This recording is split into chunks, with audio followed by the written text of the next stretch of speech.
All right. Good morning, everyone, and welcome to episode 101 of the On Air Advocate. Where at the On Air Advocate, we look to provide education, support, and empowerment for all of those with different abilities, mental and medical illnesses, and their caregivers. For those of you who do not know me, my name is Tammy Flynn, and I am the host and producer of the On Air Advocate. And I am super excited that you are joining us here this morning, or whether you are catching it on the replay. Now, as some of you may have been following along, we are doing a mini series on caring for aging loved ones. And especially around the holidays, this could be, there couldn't be a better time to serve this message to everyone. And so I am so excited this morning to have Lesley from Strong Home Care and Companies here with us today.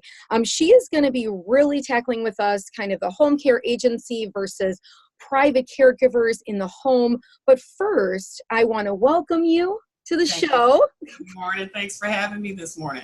Yes, and I think before we really get started into one versus the other and giving all of this information to our audience this morning, I think it's really, really relevant and important for people to understand a little bit more about your background and why you started Strong Home Care. Absolutely. I've been a real estate agent with Coldwell Banker for about 15 years this upcoming year. And done other small business ventures. I think I've been an entrepreneur since a little girl, but didn't know it. So I got tired of corporate America. But my career addition, I'll call it, started in 2015 with Strong Home Care and Companions. And as you know, we talked about that change didn't come. No one could have ever told me I would have went into home care. But due to the illness of my dad is what piqued my interest of me investigating and just kind of finding out the need that's really out there. So that's where the change for me began. And what was that journey like with your father? I know that Dr. Nicole, who was on at the beginning of the week, she left her pediatric practice. Yeah. Because of, the care for her father and the need that she saw.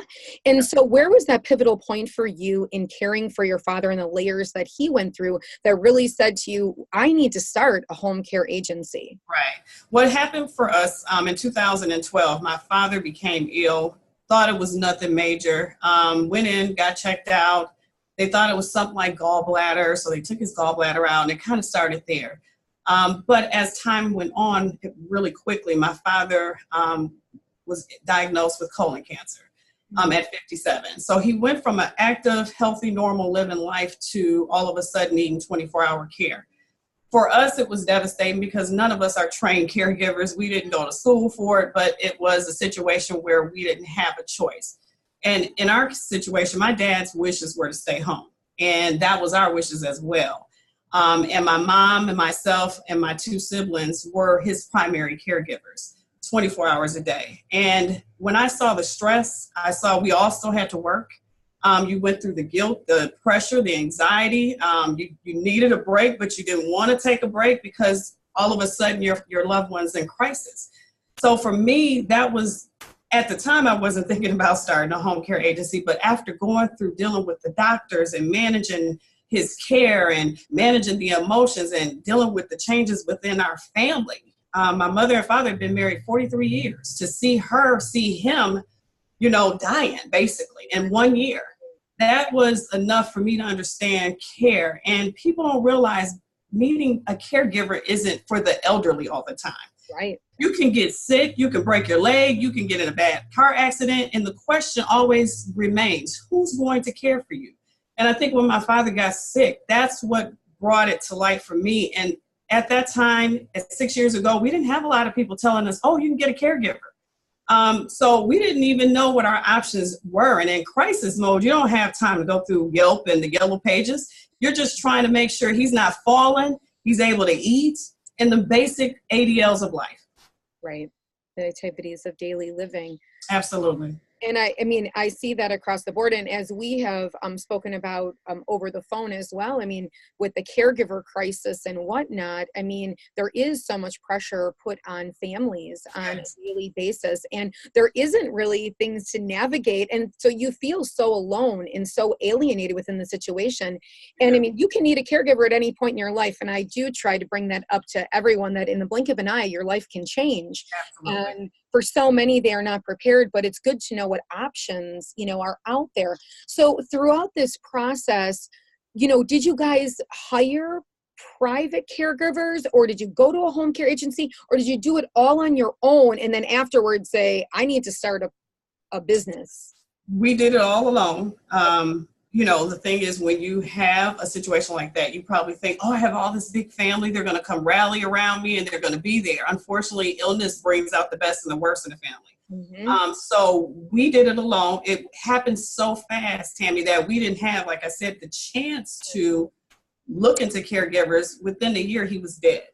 So after all of the aftermath, I had a chance to really sit down and really review what went right, what went wrong. And I think that's at the time that I thought would be a great chance for me to start a home care agency, because I wanted to be one more person that could provide quality care, not just care, because I realized I wouldn't just send anybody in to take care of my dad.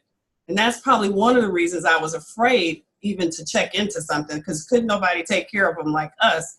However, the reason for starting was to be able to provide care, because I understand firsthand what it's like for the family. Right. And so where do you see those differences as we pose agency versus seeking out a private caregiver on your own? Where do you see those, the benefits and the strengths of going towards an agency versus that? So if we can start with that, and then we'll kind of get into a little bit more details too. Some of the pros of finding an agency or looking into an agency is as follows. Number one, the agency should have the skill set and technique needed to be able to manage the care plan, to manage the care of the participant, to manage the relationship with the doctor. If there's so many components of the care, specifically managing the caregiver. So an agency is built to be able to house all of that in one place and to keep the family updated so the family can go to work in peace. It's similar to dropping your baby off at the proper daycare, and you know that your child's going to be fine for the day and you can go work in peace. That's what a home care agency should do. The second pro is that you have the ability to not worry about recruiting. How do you look for a caregiver? A lot of my private pay, or just clients in general that have come aboard, have tried looking into private. The problem that they run into is, number one, they're not an employer. They're not a human resource department. They have no idea about running backgrounds. And if they do, they're not sure how deep they should go. To be able to trust someone to come into your home is very important. It's already intrusive. So a home care agency will be able to select someone that's, number one, qualified, skilled, and takes pride in their work. Unfortunately, caregivers get a bad rap at times. The care industry gets a bad rap. But the thing is, there are still enough qualified caregivers out there that we aim to find to be able to provide that care, so that family doesn't have that injury in there. It's already stressful, so we want to make sure the right person is selected. So when you're trying to do it alone and you're trying to work and you're trying to take care of your loved one, it's very frustrating. And then, of course, now you have to become a payroll department. So there's a lot of components I think families don't realize come into play when you're trying to find a caregiver for your loved one. And I think that's where the agency takes that pressure off. Now, within doing the home care, what is your scope of practice that you guys provide? What are the types of services? Because sometimes people get that mixed up with having more medical skill, you know what I'm saying? And there's some agencies that provide both. Yes, So what does your home care agency provide? Sure. Our scope is non-medical. So what we provide is assistance with what we call personal and supportive. Supportive, you can think of it in this manner, where it's supporting you around the home, keeping the home clean, making sure things are sanitized, dishes are washed. And then the personal segment of the care is to make sure you're bathing, you're grooming. If you have mobility issues, we come in to help you throughout the home, medication reminders, the essential things that you do as an adult every day that unfortunately, depending on what illness, you may not be able to do. So if it's a situation that it's needed, say that person's not grooming themselves, they're not remembering to take their meds, a lot of families will call a non-medical agency such as us to send in a caregiver that can come in and make sure those things are staying in task every day for that person. Okay. And we also do have, just so you know, most non-medical agencies do have at least a couple of nurses on staff so that they're also in place to kind of oversee the care, stop in every so often with the client just to make sure things are going the way they should. Because we do realize people don't get back to the doctor like they are supposed to. So the nurses are in place to make sure that care is still going up and not down. Okay, so the nurses, you do have some nurses that step in to do that. Now, what about for funding sources? That becomes a huge issue for so many when we talk about the funding of this versus private pay and that. What type of funding sources does your agency utilize? Sure. We accept Medicaid, Title 19, and we do are partnered with many of the different HMOs and MCOs, such as Community Care, IRIS. We aim when we began this agency is to partner with as many segments as we could, because we do realize now there is a variety of ways to pay for home care. And as you mentioned, private care can be costly. We do try to remain competitive in that realm. And we do remind clients that when you look at paying privately, you can set it up to a schedule that's feasible for you so that you don't go into bankruptcy trying to care for your loved one. But we do accept pretty much most of the standard coverages one would have for the need of home care. The only difference, Tammy, when someone has home care that is covered, let's say through Medicaid, the doctor is involved. So that is a component that person would be coming over because the doctor has ordered and said that they would benefit from these services.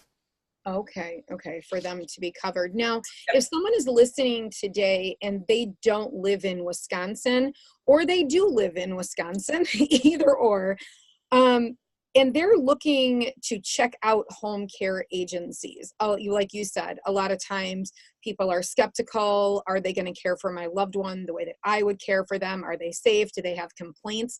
Is there some sounding board, some website that you can go to check out if there have been home care complaints, if there have been, people that are following all the rules and legalities of things? Sure. Most time, you will find most home care agencies. There are a lot of private home care agencies out there that are not what's called state certified. Okay. But there are, here at Strong Home Care and Companions, we are state certified. And what that means is, I would suggest if you live in a state outside of Wisconsin, check with the Department of Health and Services for that state. Because they're usually, even if they're not state regulated, if, let's say, there's been some concerns and some really bad issues and complaints, usually the state is aware of it. So my suggestion is don't allow panic to cause you to rush into anything. Do your due diligence, check with the state, do your research online, get references. Those are the same things you're going to do with the daycare or with anything else. Do that with that home care agency. And how do they present themselves? When you call, how do they greet you? See, I think in today's time, we skip past what's called customer service. And we don't realize that plays a huge part because now this agency is going to be taking care of your loved one. Do they communicate well with you? What's their communication plan?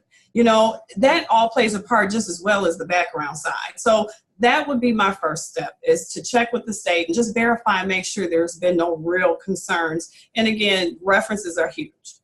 Okay. And then what about any red flags that individuals could possibly watch for that could help? I mean, you check with that, but is there anything that stands out to you that would be a red flag that if you called and they didn't know this or they didn't know that, or maybe they didn't answer their phone? I don't know. If you're calling and they're not answering the phone and they're not getting back to you, what you see is what you get. If you're being promised things that you're not seeing, if there's a high turnover with caregivers, the caregiver is not professionally dressed. What is the procedures? A lot of times the client doesn't ask, let me see your policies. What are your goals as an agency? So if they're not presenting to you the need to knows in the beginning, to me, that is a red flag. If they're pressuring you into services, that's a red flag. I tell all my clients, it's a two-way street. We want to make sure we interview each other because everything's not a fit.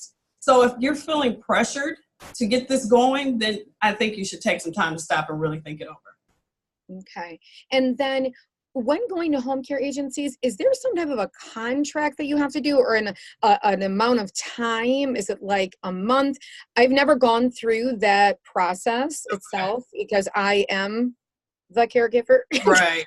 You have what's called a service agreement. And that service agreement just legally gives that agency the ability to provide the services. And in that service agreement, it should tell you the rates. It should tell you what type of services you're going to be providing for what term. Most cases, agencies will require a minimum of 2 hours per day of care.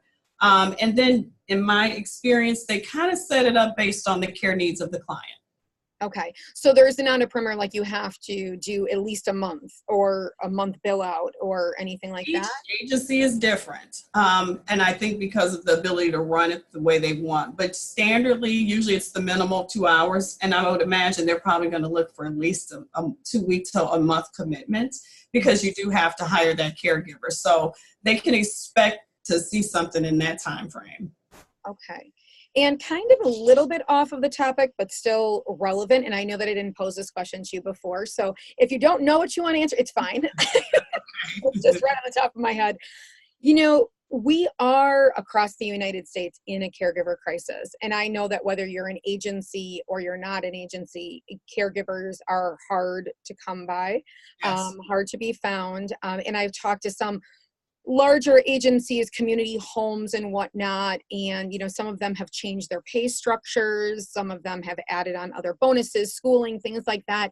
What do you think as a home care agency, needs to be done to help our caregiver crisis? What do you think are things, across the board, because I feel like we're all in this same pool and it feels like it's just such a monster. Like, how are we going to fix this huge issue? And it's across the board. Like you were saying, it's not just for the elderly. I mean, Right. This is caregivers starting from, kids being born with different abilities, for a lifetime of somebody getting hurt in a car accident that now needs a caregiver to your aging loved one. Right. And, across the United States, it's just such a huge question. And I know that, different people have different ideas. And so I don't know if you have any thoughts on that. I do. Like you said, caregiver crisis will always be there. And I'm sure we see it in the same way with the nurses, to be honest with you. Right. Yes, that's true. What can change, though, as agencies and individuals involved in the care of a loved one, whether you're a social worker, whether you're the doctor, whether you're the nurse, is to continue to set the example. A lot of the feedback that I get from caregivers that come from other agencies is lack of process, lack of accountability, lack of understanding what empathy is, and the values and the morals we were once raised with. And I find that if we're not careful, if we let the bedside manner go to the side, that is the whole nature of caring. And I think the caregivers could stand to have owners of agencies that really care about instilling the skill set in them. Yes, we can show them how to do ADLs, but we need to still teach them how to deal with people. And I think if we remember that, it will still turn out the amount of caregivers that we need to continue in the industry. Right. And it's a trickling down effect. Absolutely. You're right. Because if they're not seeing that from the home base, that quality of care, they're not going to feel that they have to pass that on. Absolutely. Okay. Well, I love that. Is there anything else that you would like to share today, or a reminder to folks that are listening, just Sure. about home care in general, or just about being a caregiver? Yes. Being a caregiver, I'd like to talk to that, is very, very hard. It's very challenging. We have participated with many programs in the state where they're giving grants to families that, are just burnout. Caregiver burnout is real. And around the holidays, I just want to encourage you to take time for self-care. Take time for yourself. Don't beat yourself up. Don't be guilty. Don't feel guilty. Don't look at yourself as being insignificant. I tell my caregivers they are just as important as the doctor. And you want to know why? Because they're there every day. They get to see that person in their worst. The doctor gets to see us a lot of times when we are dressed up, but the caregiver gets to see the ugly and the good. So I just want them to give themselves a pat on the back during the season, because they go through a lot. They get ridiculed, they get criticized, but I want them to know that they are very, very valuable. And without them, we couldn't do it. Yes, I always say to give yourself grace. Yes. The whole entire process. And if you're, versus an agency, if you're a family caregiver, to realize for a lot of us, like myself, you're in it for the long run. You really are. And so you really have to pace yourself, because if you try to sprint through it, you're going to fall over. Absolutely. We almost did. You're going to run out of air to do that. So if people want to get a hold of you, if they want to get more information, where is the best resources to do that? Would that be your website, your Facebook page? What would you say? They can reach us. Our email direct is staff, STAFF, at stronghomecarecompanions.com. And our website is stronghomecarecompanions.com, as well as our Facebook page, which is at Strong Home Care. And they also can give us a call if you have any questions, or it's just something you want to run past us, because I want to promote we're a resource. I love to help, just if it's one piece of information. So our number direct is 414-212-8832. Wonderful. And we can drop that below in all of the links as well. Sure. And in this, in the Metro Milwaukee area, does Strong ever offer different classes of any kind for families? Or yes. On your website, is there different accessible tools for that? We do. We are currently offering what's called dementia behavior specialist training. And what that is, it helps the family members that have loved ones with Alzheimer's or dementia kind of understand the behaviors. So we can also post that information as well. Oh, that would be awesome. That would be awesome. All right. Wonderful. Well, I thank you for taking this time with me this morning on this Friday before the rush of Christmas shopping. And everything else happens. And I'd like to thank everyone who has tuned in this morning or who catches this on the replay. Just as we both said, remember to have grace with yourself and patience. We are all in this, a lot of us, for the long run. So just pace yourself. If you would like any more information about the On Air Advocate, you can go to onairadvocate.com, and everything is right there, all of our services. Also, if you'd like to be part of our private Facebook community, you can head up to the top of this Facebook page, hit the blue button, and that will let you into our private group. And on that, I thank you, Lesley, so much for spending the morning with us. I really, really appreciate it. And I would love to have you back on again, sharing more resources. So for 2019, it's almost here. It is. So everyone have a very blessed holiday, a wonderful Friday, and we will see you all soon. Bye-bye.